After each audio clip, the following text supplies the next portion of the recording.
around about where he should be. Barnsley's getting worried. He should have found them by now. Not like we're going too fast in this thing, so it should be able to see him. The Simpson Desert. A barren wasteland half the size of Germany. In the dead centre of Australia. In the Simpson, there are no roads, just shifting tracks across endless sand dunes. Well, it changes out over here a bit.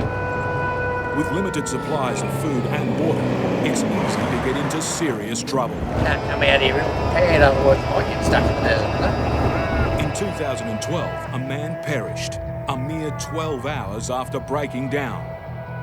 It takes a rare breed to drive and survive this desert. On the edge of the Simpson, in the tiny town of Birdsville, 61-year-old Peter Barnes, or Barnesy, runs the only garage in town. I don't think you're going over the desert, is it? He's been a mechanic for 30 years and a jack of all trades for even longer. I fix everything. You name it, I don't know, I do everything. Barnesy's specialty, search and rescue missions deep into the Simpson. First thing they think is, oh hell, how am I going to get out of here? But at least help is around. His secret weapon, the Man. An ex-German army truck that's been modified to go where others can't. Got a heart of gold though, this truck. What it's got is a heavy-duty 13-litre V8 265 horsepower engine. And it's about to be put to its ultimate test. Like 170 k's from here. 3 men are stranded in the desert, and only Barnesy has the gear and the know-how to find them. Got a broken axle, I reckon, in a Land Rover. He's been told they've been there 2 days. He needs to rescue them before they run out of supplies. It'd be good to average a bit more than 20 k's an hour, but if that's all it does, we're out of here. It's 4 a.m. in Birdsville, Queensland. Barnesy has a serious day ahead of him. Oh well, we're heading off. 5 hours earlier than I'd like to be awake. You gotta realise it's rough, pretty rough out here.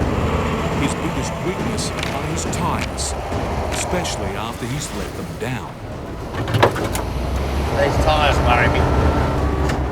If there's any tree roots sticking in, cut the sidewall, that's it, it's all over.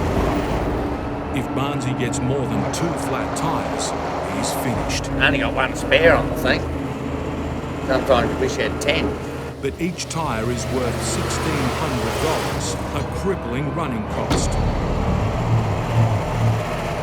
Go along this salt edge of this salt lake now for a while.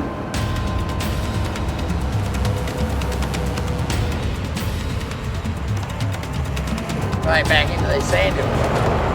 160 k's from Birdsville now, and that's fairly remote. Can't come out here real prepared, otherwise you might get stuck in the desert, you know? For drivers stranded out here, Barnesy's their only hope. Most people are pretty happy to see you. Looking for this bloke. We're looking for this bloke now, around about where he should be. And what I usually do when I start getting close, start looking up these gullies in case they've just driven up there to camp, you know?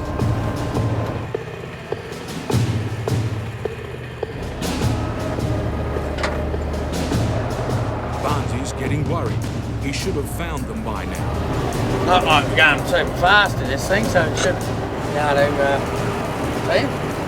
He doesn't know how much food and water the tourists have left. And out here, dehydration is a real threat.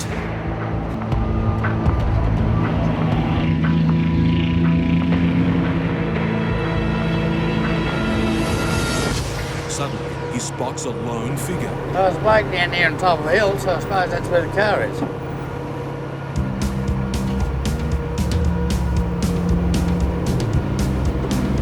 What are you waiting for a ride, mate? How are you? Good. I'm Bill. Bill, how are you, Bill? Hello, Barnesy. How are you going? Good. Just over that rise, down the bottom and on the right-hand side. No worries. We're over here, just over this hill here somewhere on the right, there it is, and everything's right.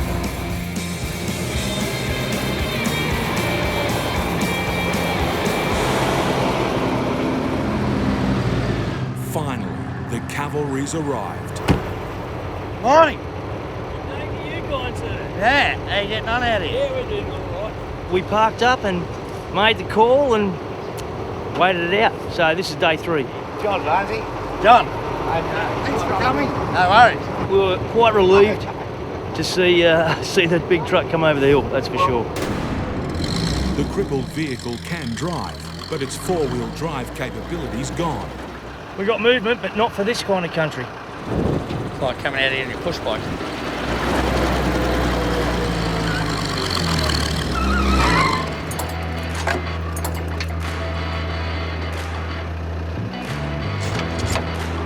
The Land Rover weighs 3 tonnes. Handbrake work?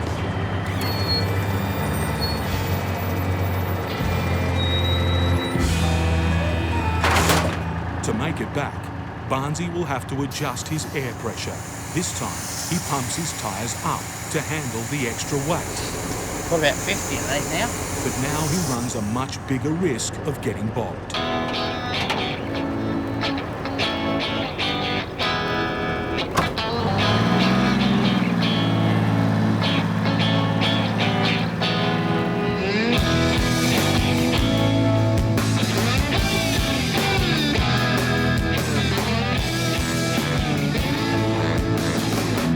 This dune isn't even a big one, Might get over yet. but the extra weight is pushing Barnesy's truck to its limits. Bits off.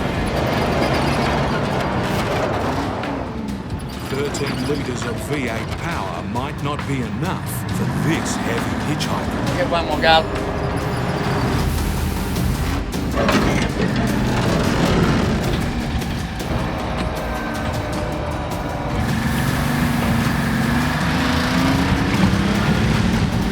Well done. Give me a slow 10 k's here, getting down off this fence line. It's pretty rough on the car on the back.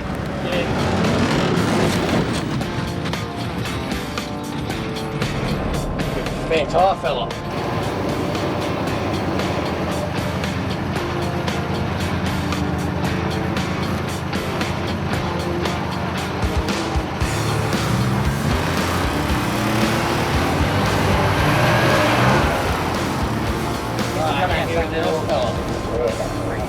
Corrugations, etc. just bounced off the gas cylinder and it's hanging over the side here. So we're going to put it in the back seat. It'll be a lot safer there. Well, nothing else that can come off, Barty. Sure, it's right now.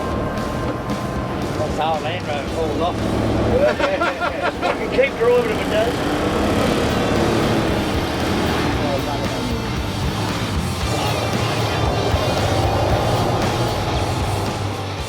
The salt flakes give a short break from the battering of the sand dunes. About 70 k's from home. Still standing between Barnesy and Birdsville, the mother of all dunes. I think we'll be going over Big Red on the sunset. Barnesy's now only 40 kilometres from home, but the desert still has him in its grip. No easy way out of this desert. Big Red. At 40 metres high, Big Red is the Simpsons' biggest sand dune. The sunset from its peak is spectacular, drawing dozens of tourists. Tonight, they're in for an even bigger show. Barnesy's taking it on, fully loaded. Big Red, fellas, finally made it.